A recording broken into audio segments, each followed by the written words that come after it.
Le texte explique l'existence d'un site internet, créé par Fils de Pangolin, qui regroupe toutes ces vidéos, ainsi que celles d'autres médias alternatifs, sans censure. Il invite les utilisateurs à partager les contenus qui les intéressent et remercie ceux qui ont fait des dons pour permettre la traduction des vidéos. Ensuite, une personne nommée Dr Goldberg témoigne devant un comité contre une loi dont elle est opposée.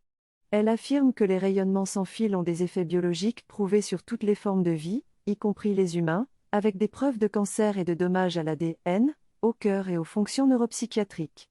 Elle mentionne également le lien entre les ondes électromagnétiques et le diabète, les maladies mentales, les épidémies de suicide et de thyroïde.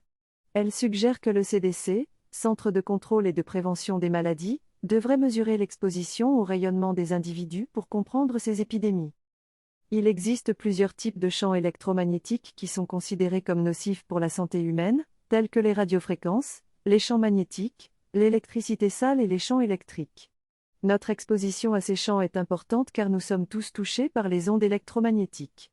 Il est préoccupant de constater que nous ne mesurons pas réellement notre exposition quotidienne, qui provient non seulement des téléphones portables, mais également des réseaux sans fil, des compteurs intelligents et des tours cellulaires.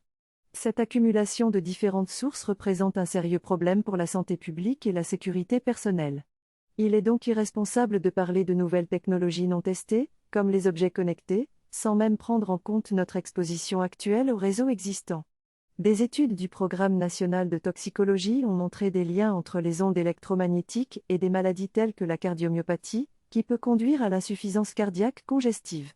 Il est important de noter que de nombreux organismes, tels que l'American Cancer Society, ont des conflits d'intérêts et ne fournissent pas de preuves concluantes sur la nocivité de ces produits.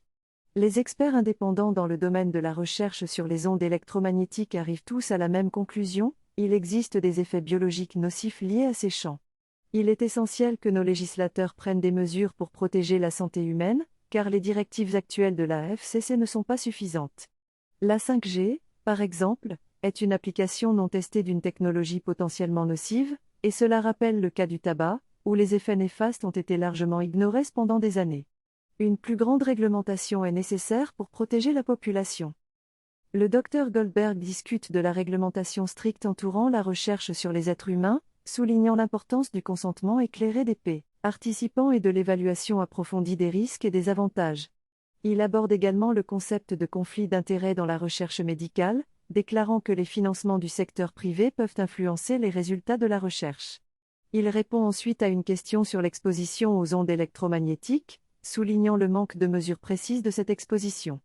Il soulève des inquiétudes quant à l'accumulation des ondes provenant de multiples sources, et suggère qu'il est crucial de mesurer et d'évaluer les niveaux d'exposition avant de déployer davantage de technologies connectées.